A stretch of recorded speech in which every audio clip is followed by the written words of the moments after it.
Good day, comic heads. Before we get started, if you could just hit that subscribe button, it sure would mean the world to me. With that out of the way, let's begin with Daredevil, the man without fear. Issue number 145, published by Marvel, titled, Danger Rides the Bitter Wind. On a cold and bitter night, Daredevil canvasses the snow-capped rooftops and searches for the notorious villain known as the Owl, when suddenly tire screech from an out-of-control vehicle reaches his ears. Instantly, Dee plummets to the streets below, landing perfectly on the careening vehicle.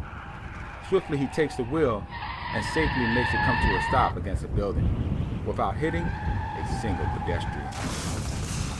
While giving comfort to the driver, a suspicious onlooker heads over to a phone booth to inform his superior of Daredevil's presence in the area. Startled by this revelation, Leland Owlsley quickly hangs up and gets aboard his escape pod to flee the grasp of his pursuer. Minutes later, Daredevil arrives at a courthouse, quickly changes, and enters the courtroom minutes before the hearing. Matt is so preoccupied that he does not notice a firm hand planted on his shoulder, revealing the unscrupulous Ernest Rockworth. After Matt tells him that he would never represent him for any amount of money, it causes Rockworth to storm out of the courtroom, vowing retribution. Hours later, Matt, Froggy, and Heather return to Nelson's home, celebrating their recent victory, only to have Froggy feeling like the odd man out in Matt's and Heather's love affair. Elsewhere, at an upstate medical center, the Owl first lands his pod and then exits it for a hovering vehicle to look for Dr. Petrovich. Leland tells the doctor to assemble his staff. He will perform surgery on him to mend his legs and restore his strength. Unbeknownst to the Owl, though, a nurse calls for 911 for help.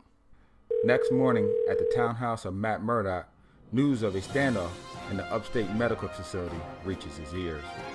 Quickly, Dee gets dressed and swings into action, hopping a ride on public transportation to the local train station. Within minutes, he's off to his upstate destination. When he arrives at the hospital, Matt finds it surrounded by police officers. He overhears them talking about a threat of a bomb in place in case they rush the building. When Leland sticks his head out the window, Dee closes in on his location, but his presence is noticed before he can get the drop on a human Stegoform.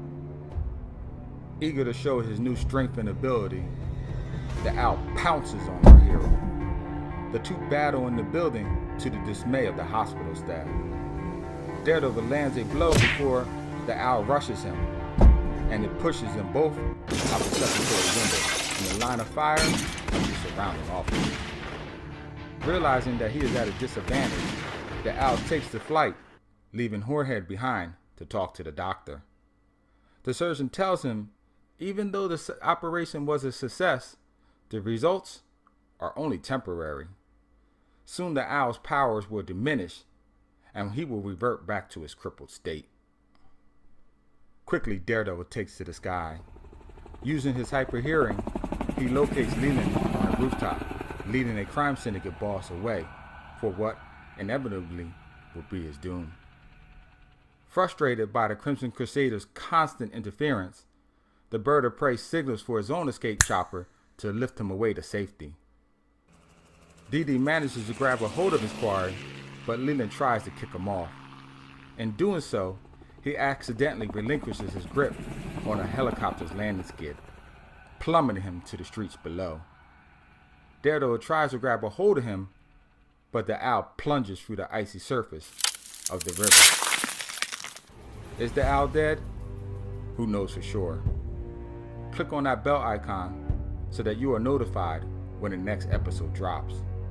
Please like this video and pick up this issue, for because of time restraints, I could not show every panel, therefore the whole story. Until next time, keep reading.